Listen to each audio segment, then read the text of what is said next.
अस्सलाम वालेकुम रहमतुल्लाह। स्टूडेंट्स, लास्ट लेक्चर में आपने देखा था डिस्टेंस फॉर्मूले को किस तरह से यूज किया जाएगा। ये हमने किया था एक्सरसाइज 2.1 का क्वेश्चन नंबर 3 का फर्स्ट पार्ट। ये आपको स्क्रीन पर नजर आ रहा होगा। ये मैं रिकॉल कर रहा हूँ ताकि आपको आसानी हो जाए इसमें, कि आपको किसी तरह की कोई मुश्किल ना हो। ये डिस्टेंस फॉर्मूला हमने यूज किया था और उसकी फिर हमने थोड़ी सी कैलकुलेशन की थी।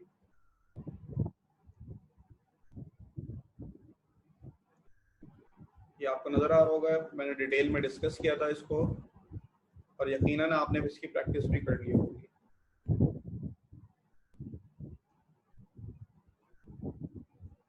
यहाँ पर हमने x की वैल्यू फाइंड आउट की थी। अब जो हम डिस्कस करने के लिए जा रहे हैं वो है क्वेश्चन नंबर 4 एक्सरसाइज 2.1 का। The length of a line segment is 5 unit. यानी हमें जो गिवन है वो एक लाइन है जिसकी लेंथ 5 यूनिट गिवन है। One of its end point is at 1-2। इसका एक एंड हमें गिवन है। इफ द एब्सिसा का मतलब है वैल्यू ऑफ x की वैल्यू, यानी अगर मैं बात करूं ये x कोऑर्डिनेट है, ये y कोऑर्डिनेट है। तो फॉर एग्जांपल मैं फर्स्ट कर लेता हूं अभी इस वक्त ये एब्सिसा है, ठीक है। तो x की वैल्यू को हम एब्सिसा कहते हैं और y की वैल्यू को हम ऑर्डिनेट o से ऑर्डिनेट कहते हैं। If the abscissa of the other and point is 4, यानी एक दूसरा एंड पॉइंट है जिसमें x की वैल्यू आपको गिवन है जो कि 4 है। तो आपसे कहा जा रहा है कि prove that it's ordinate must be 2 और -6। इसके जो ऑर्डिनेट हो जाएंगे वो 2 और 2 होंगे या फिर -6 होंगे। फॉर एग्जाम्पल सॉल्यूशन में कुछ इस तरह से हम देखते हैं कि ये एक लाइन सेगमेंट का जिक्र है। यहाँ आपको नजर आ रहा होगा लाइन सेगमेंट का जिक्र है, ये लाइन सेगमेंट, ठीक है। तो लाइन सेगमेंट में ये x की वैल्यू है, ये y की वैल्यू है। अब इसके दो एंड है, ये फर्स्ट एंड है और ये सेकंड एंड है। तो दोनों एंड में आपको बताया गया कि फर्स्ट एंड जो है वो 1-2 है, ये गिवन है, और जो सेकंड एंड है उसका हमें एब्सिसा मालूम है जो कि 4 है, यानी x की वैल्यू। तो हम सपोज कर लेते हैं कि इसका जो ऑर्डिनेट है, जो हमें प्रूव करना है 2-6 है, लेकिन हम फर्स्ट कर लेते हैं कि इसका ऑर्डिनेट जो है वो क्या है इस वक्त y है। तो मैंने यहाँ पर शो कर दिया है जो कि लेट किया गया है कि y क्या है यहाँ पर ऑर्डिनेट है। लेट a 1-2 है और b 4y है और डिस्टेंस d जो कि 5 यूनिट गिवन है आपको। डिस्टेंस फॉर्मूला आप जानते हैं, d = x2 - x1 का whole square plus y2 - y1 का होल स्क्वायर। डिस्टेंस फॉर्मूले की प्रैक्टिस अगर आपने नहीं की तो आप कर लीजिएगा, वरना ये मसला करेगा आपके लिए, आपको समझ में इतनी आसानी से आएगा नहीं डिस्टेंस फॉर्मूला। डिस्टेंस फॉर्मूले के लिए आपके पास कोऑर्डिनेट्स होने चाहिए कम से कम 2। अगर 2 पॉइंट्स के दरमियान में आप डिस्टेंस मालूम कर रहे हैं, अगर बहुत सारे पॉइंट्स के दरमियान में डिस्टेंस मालूम कर रहे हैं तो आपको फिर सारे पॉइंट्स के दरमियान सारे पॉइंट्स के कोऑर्डिनेट मालूम होने चाहिए। जैसे इस वक्त अगर मैं बात करूं तो a मुझे मालूम है 1-2, तो मैं इसको कह सकता हूं ये x1 है, ये y1 है। अगर b में कहूं x की वैल्यू मालूम है, y की वैल्यू मालूम नहीं है, तो मैं इस वक्त कंसीडर कर लेता हूं ये x2 है और ये y2 है और डिस्टेंस मुझे गिवन है 5 यूनिट। नेक्स्ट स्टेप में अगर आप देखें तो d की वैल्यू 5 है, तो आप इस d की जगह पर रखेंगे 5 is equal to square root as it is आएगा, कोई चेंज नहीं आएगा, x2 - x1 का होल स्क्वायर। इस वक्त x2 4 है और x1 1 है, तो हम लिखेंगे 4 - 1, ये आ जाएगा 4 - 1। क्योंकि इसका स्क्वायर है तो 4 - 1 का स्क्वायर लिखेंगे आप, प्लस ये प्लस एज इट इज आ जाएगा। फिर y2 - y1 का होल स्क्वायर, तो y2 इस वक्त y है और y1 इस वक्त -2 है, तो हम लिखेंगे y - -2। तो ये आपको नजर आ रहा होगा y माइनस, ये माइनस रूल के हिसाब से, फॉर्मूले के हिसाब से, और ये -2 y1 को डिनोट कर रहा है। नेक्स्ट स्लाइड में देखते हैं, ये आप अगर तवज्जो दें यहाँ पर तो 4 - 1 यहाँ से 3 आएगा और ये दोनों साइन एक साथ आ रही हैं तो माइनस माइनस प्लस हो जाएगा, तो y प्लस 2 का होल स्क्वायर हो जाएगा कुछ इस तरह से। 5 इज इक्वल टू 3 का स्क्वायर प्लस y प्लस 2 का होल स्क्वायर। अब यकीनन आपको तो y की वैल्यू मालूम करनी है, तो y की वैल्यू मालूम करने के लिए आपको यहाँ से स्क्वायर रूट हटाना होगा। कैसे हटाएंगे? स्क्वायर रूट को हमेशा रिप्लेस किया खत्म किया जाता है किसकी मदद से? स्क्वायरिंग करके। दोनों साइड पे हम स्क्वायरिंग करेंगे जिसके नतीजे में स्क्वायर रूट कैंसिल हो जाएगा, खत्म हो जाएगा, जैसे कि इस तरह से। आफ्टर स्क्वायरिंग दोनों साइड पे हम स्क्वायरिंग करेंगे, 5 हो जाएगा 25, ये कन्वर्ट हो गया। अच्छा 3 का स्क्वायर 9 हो जाएगा, y plus a plus b के होल स्क्वायर से आप ओपन करेंगे, यानी y square plus 4y plus 4, और यहाँ से स्क्वायर से रूट कैंसिल हो चुका है जो मैं पहले से आपसे अर्ज कर चुका हूँ। नेक्स्ट स्टेप में y square as it is, 4y में कोई चेंज नहीं, 9 प्लस 4 13 हो जाएगा, और लेफ्ट साइड पे 25 वैसे ही रहेगा। नेक्स्ट स्टेप में y square as it is, 4y वैसे ही आएगा, प्लस 13 भी वैसे ही आएगा, प्लस 25 यहाँ आके माइनस 25 हो जाएगा, प्लस 25 यहाँ आके माइनस 25 हो जाएगा, तो यहाँ इज इक्वल टू के दूसरी जानिब 0 रह जाएगा। तो इसका मतलब ये हो जाएगा कि प्लस 13 माइनस 25 सब्ट्रैक्ट के जब आप करेंगे तो ये हो जाएगा माइनस 12। अब आप देख सकते हैं ये एक क्वाड्रेटिक इक्वेशन बन गई है। तो जब क्वाड्रेटिक इक्वेशन है तो आप इसको बहुत आसानी से सॉल्व कर सकते हैं। आप चाहें तो यहाँ क्वाड्रेटिक फॉर्मूला लगा सकते हैं, आप चाहें तो यहाँ पर मिडिल टर्म ब्रेकिंग कर सकते हैं, आप चाहें तो यहाँ पर कंप्लीटिंग स्क्वायर लगा सकते हैं, वट एवर जो आप लगाना चाहें जिसमें आपकी एक्सपर्टीज हो, उसके नतीजे में आप यहाँ पर y की वैल्यू फाइंड आउट कर सकते हैं, मालूम कर सकते हैं। बाय मिडिल टर्म ब्रेकिंग, मैंने यहाँ पर मिडिल टर्म ब्रेकिंग की है, मुझे आसान लगती है मिडिल टर्म ब्रेकिंग, जिसके मिडिल टर्म ब्रेकिंग हो सकती हो तो बेहतर ये कि उसी से किया जाए, ये स्टेप छोटा हो जाता है इसके नतीजे में। तो 12 वन टाइम आप करें तो 12 आएगा, और जब 12 फैक्टर बनेंगे तो माइनस करने से प्लस का 4 आया, इसका मतलब प्लस 6 और माइनस 2 आ जाएगा। अब आप इसको रिवर्स करें तो प्लस 6y माइनस 2y, तो 4y रह जाएगा। तो इसका मतलब है इसकी जो आप और इसको मल्टीप्लाई करें 6 मल्टीप्लाई बाय 2 तो 12 आ जाएगा। इसका मतलब आपने जो इसकी मिडिल टर्म ब्रेकिंग की है वो बिल्कुल सही की है। यानी मिडिल टर्म ब्रेकिंग में होता ही है कि हम 3 टर्म्स को 4 टर्म में कन्वर्ट कर देते हैं, और फिर हम 2-2 के पेयर बना देते हैं, और फिर हम फर्दर कॉमन ले लेते हैं। नेक्स्ट अगर आप देखें तो इन दोनों मैट्रिसेस में, इन दोनों टर्म्स में यहाँ पर y कॉमन है। जब y कॉमन आएगा तो y प्लस 6 रह जाएगा। इस तरीके से यहाँ पर माइनस 2 जब आप कॉमन लेंगे तो y प्लस 6 रह जाएगा इज इक्वल टू 0, जो कि नेक्स्ट स्लाइड में आपको नजर आ रहा है। नेक्स्ट अब क्या करेंगे आप, y प्लस 6 ये फर्दर कॉमन आ जाएगा, तो नेक्स्ट रह जाएगा y minus 2 is equal to 0, जो कि नेक्स्ट स्टेप में दिखाया गया है। अब आप आइदर और कर लेंगे जिसके नतीजे में y plus 6 is equal to 0 और y माइनस 2 भी 0 के बराबर हो जाएगा। तो y प्लस 6 यहाँ पर आके माइनस 6 हो जाएगा, और y माइनस 2 है वहां जाके प्लस 2 हो जाएगा। तो आपको प्रूफ क्या करना था, आपने ये प्रूफ करना था इस क्वेश्चन में कि जो एब्सिसा है वो अगर 4 है तो ऑर्डिनेट जो होगा वो लाजमी माइनस 6 और 2 होगा। आपको क्वेश्चन आपको खुद अपने सामने रखना चाहिए जिसके नतीजे में आप इसको टैली कर सकें। क्वेश्चन नहीं होगा तो फिर आपने रिवर्स स्लाइड पे जाना होगा, रिवाइज करना होगा इन चीजों को। तो बुक अपने सामने रखिएगा और इसकी प्रैक्टिस करते रहिए ताकि आपके लिए आसानी हो जाए। नेक्स्ट क्वेश्चन देखते हैं आप, क्वेश्चन नंबर 5 क्या कहता है, शो दैट, साबित आपने ये करना है कि जो 3 पॉइंट्स हैं ये किसके वर्टाइसेस हैं, आइसोसेलेस ट्राइंगल के। आइसोसेलेस ट्राइंगल कौन सा ट्राइंगल होता है, एक ऐसा ट्राइंगल जिसकी कोई भी 2 साइड सेम हो जबकि तीसरी साइड डिफरेंट हो। ये आप मैट्रिक क्लास में बहुत अच्छी तरीके से पढ़ चुके हैं। आपने प्रूफ करना है, तो प्रूफ करने के लिए आप कुछ सपोजिशन लेके चलते हैं, और सपोजिशन कुछ इस तरीके से है कि अगर आप A और B और C सपोज कर लें एलिमेंट्स को, तो इसके नतीजे में आपके लिए आसानी हो जाएगी।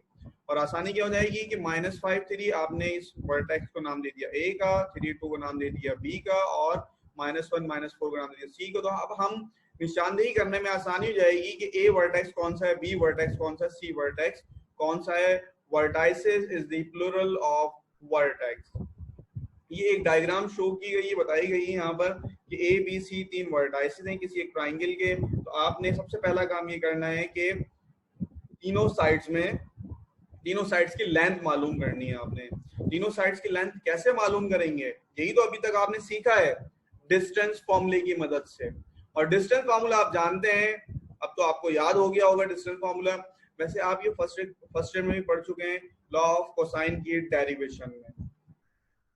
तो अगर आप देखें तो अगर मैं बात करूं for example A B line की, तो ए बी लाइन में ए के जो वर्टाइसेस होंगे वो x1 y1 हो जाएंगे और बी के जो वर्टाइसेस जाएंगे वो x2 y2 हो जाएंगे।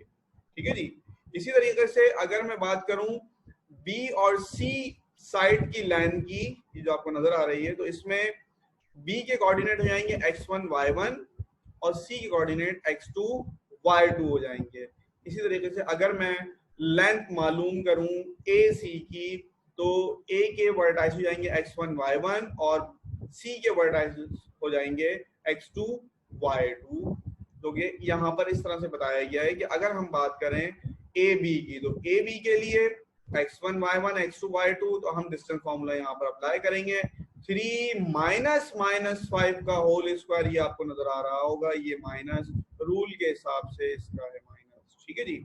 प्लस ऐसे ही आएगा और उसके बाद क्या है y2 -y1, तो y2 क्या है 2 - 3 हो जाएगा, 2 - 3 का होल स्क्वायर। अब आप इसकी सिंप्लीफिकेशन करें। सिंप्लीफिकेशन में क्या हो जाएगा, ये माइनस माइनस प्लस हो जाएगा, तो 3 + 5 8 हो जाएगा, तो 8 का स्क्वायर ये आपको नजर आ रहा होगा। प्लस 2 - 3 -1 हो जाएगा और -1 का स्क्वायर ये आ गया, -1 का स्क्वायर। 8 का स्क्वायर 64, -1 का स्क्वायर +1, तो 64 + 1 65 यूनिट। यूनिट का मतलब ये है कि इस वक्त हमें नहीं मालूम ये centimetre, metre, inch, feet, kilometre किस यूनिट के अंदर मेजर किया जा रहा है, तो इस वजह से हम सिंपल यूनिट लिख देंगे। यानी किसी भी यूनिट की बात की जा रही है, जो भी बात की जा रही होगी क्वेश्चन में, वो यहाँ पर लिखी जाएगी। ये हमने लेंथ मालूम की है किसकी, ए बी साइड की, ए बी साइड की लेंथ मालूम की है। अच्छा, अब ट्राइंगल की तो 3 साइड्स हैं, हमने एक साइड की लेंथ मालूम कर ली है, बकिया 2 साइड की लेंथ रह गई है, वो हम मालूम करेंगे by distance formula. BC side की लेंथ मालूम की है आपने, तो बी और सी वर्टेक्स अगर आप देखें तो ये आपको याद होनी चाहिए, वरना बुक आपके सामने होनी चाहिए। 3 2 बी के वर्टाइसेस हैं, बी के वर्टेक्स हैं, और सी के वर्टेक्स है -1 -4। तो अगर आप जरा देखें x2 - x1 का होल स्क्वायर यानी -1 -3 का होल स्क्वायर, और y2 - y1 का होल स्क्वायर यानी -4 - 2 का होल स्क्वायर, ये आपने लिख दिया है। सिंप्लीफाई करेंगे, -1 - 3 का होल स्क्वायर यानी -4 का स्क्वायर हो जाएगा, और -4 - 2 का होल स्क्वायर यानी -6 का होल स्क्वायर हो जाएगा। तो -4 का स्क्वायर 16, -6 का स्क्वायर 36, और इन दोनों जब आप ऐड करेंगे तो 52 यूनिट आ जाएगा। ये किसकी यूनिट, ये किसकी लेंथ है, बी और सी जो साइड हो जाएगी उसकी लेंथ होगी। फॉर AC साइड की हम बात करें तो AC साइड में इसके लिए अगेन आपको वर्टेक्स याद होनी चाहिए। A आपको पता है कि -5 3 है, और C आपको मालूम है -1 -4 है, तो -1 -5 का होल स्क्वायर, क्योंकि एक -5 का आएगा और एक माइनस रूल के हिसाब से आएगा, और -4 - 3 का होल स्क्वायर। तो आप देख सकते हैं बहुत आसानी से यहाँ पर कि BC साइड के बाद जो आपने AC साइड मालूम की है, तो यहाँ पर डिस्टेंस फॉर्मूला आपने लगाया है, तो ये 2 साइन, एक -5 के साथ है और एक रूल के हिसाब से माइनस है, और -4 - 3 का होल स्क्वायर। नेक्स्ट स्टेप में हो जाएगा माइनस माइनस प्लस, -1 + 5 का होल स्क्वायर प्लस -4 - 3 का होल स्क्वायर, मतलब -7 का होल स्क्वायर। -7 का होल स्क्वायर का मतलब हो जाएगा 49। ये 49 एज इट इज आ जाएगा। -1 + 5 का मतलब +4, और +4 का स्क्वायर आप करेंगे 16, ऐड करेंगे तो 65। अब आप जरा तवज्जो दें, तो AC साइड की लेंथ आपने मालूम की 65 यूनिट, BC साइड की लेंथ आपने मालूम की 52 यूनिट, और अगर आप पिछली स्लाइड में देखें तो AB साइड की जो लेंथ मालूम की है आपने वो 65 यूनिट। इसका मतलब AB साइड BC साइड तो डिफरेंट आ गई, और AC साइड यानी AB साइड और AC साइड की लेंथ सेम है। तो हम यहाँ लिख सकते हैं सिंस AB और AC दोनों साइड्स सेम आ रही हैं। जब दोनों साइड सेम आ रही हैं तो इसका मतलब किसी भी ट्राइंगल में जब दो साइड सेम हो जाती हैं तो वो ट्राइंगल होता है आइसोसेलेस ट्राइंगल। यही बात यहाँ प्रूफ किया आपने। So triangle is isosceles. Next question देखते हैं। ये आपने घर से करना है होम टास्क के तौर पे। क्वेश्चन क्या है, बहुत सिंपल सा क्वेश्चन है। आपसे कह रहा है कि शो दैट, साबित ये करना है 3 पॉइंट्स, ये 3 पॉइंट्स आपको गिवन है, are the angular points of an equilateral triangle. अब आप कहेंगे इक्विलेटरल ट्राइंगल कौन सा, ये आप पढ़ चुके हैं पहले ही। जी हाँ, बिल्कुल सही कहा आपने। इक्विलेटरल ट्राइंगल ऐसा ट्राइंगल होता है इसकी तीनों साइड्स सेम होती हैं। तो इसका मतलब ये हो जाएगा कि जब आप तीनों साइड की लेंथ मालूम करेंगे तो तीनों साइड की लेंथ कैसी आएगी, सेम आएगी। यानी आप पहले वर्टाइसिस को सपोज करेंगे। ये जो पहला वर्टेक्स है इसको आप A सपोज कर लें, दूसरे वर्टेक्स को आप B और तीसरे वर्टेक्स को आप C सपोज कर लें, या इसके अलावा आप कोई और भी लेटर से डिनोट कर सकते हैं। बहरहाल आपने जब 3 पॉइंट्स आप लेट करेंगे तो फिर आप तीनों पॉइंट्स के दरमियान में आपस में डिस्टेंस फॉर्मूले से डिस्टेंस निकालेंगे, जो कि कैसा आएगा, सेम आएगा सारे डिस्टेंस। तो इसका मतलब ये जाएगा कि इक्विलेटरल ट्राइंगल होगा, क्योंकि ट्राइंगल की इक्विलेटरल ट्राइंगल की क्वालिटी यही है कि तीनों साइड्स सेम होती हैं। ठीक है जी। नेक्स्ट क्वेश्चन देखते हैं, क्वेश्चन नंबर 7। क्वेश्चन नंबर 7 में आपसे कहता है कि show that a circle can be drawn with origin, यानी सर्कल का सेंटर ओरिजिन पर है as the centre so as to pass through the point, और जो सर्कल है वो इन 4 पॉइंट से पास हो रहा है, ये आपने प्रूफ करना है।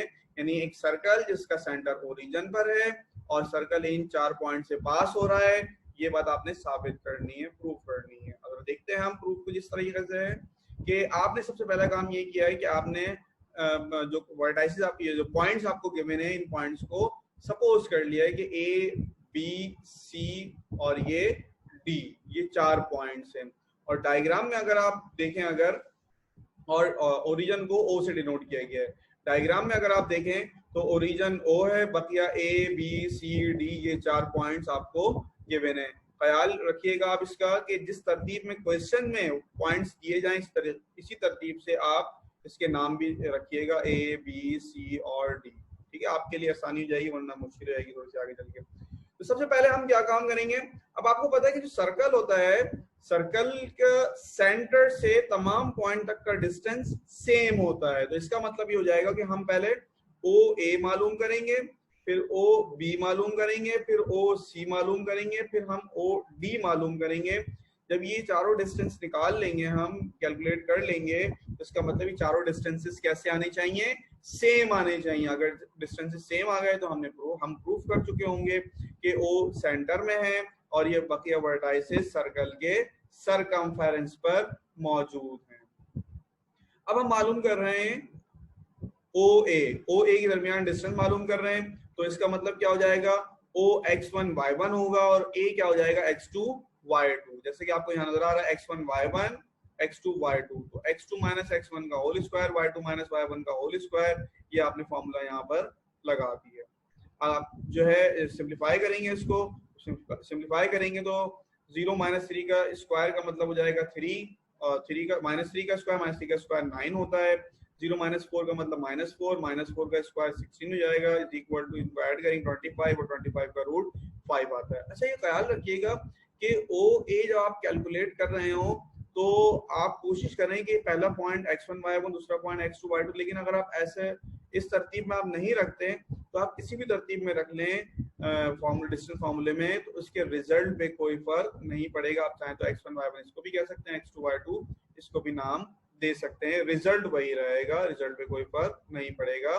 तो अभी हमने 5 यूनिट डिस्टेंस निकाला है, 5 यूनिट डिस्टेंस निकाला है हमने ओ और ए के दरमियान में। तो ओ ए का जो डिस्टेंस है वो है 5 यूनिट। हम कह सकते हैं, बल्कि यकीनन ऐसे ही है कि ओ ए बेसिकली एक रेडियस है और रेडियस का डिस्टेंस हमने निकाला है 5 यूनिट। नेक्स्ट हम देखते हैं ओ बी की बात अगर हम करें तो ओ बी में क्या हो जाएगा, 0 + 4 का होल स्क्वायर प्लस 0 - 3 का होल स्क्वायर, और आप यहाँ भी देख सकते हैं 4 का स्क्वायर 16 - 3 का स्क्वायर 9, और जब इसको आप ऐड सिंप्लीफाई करेंगे तो 5 इसका यूनिट आ जाएगा। इसका मतलब ओ बी के दरमियान में डिस्टेंस 5 यूनिट है। तो अभी तक तो आपने ये देखा है कि ओ ए और ओ बी दोनों का डिस्टेंस सेम आ रहा है।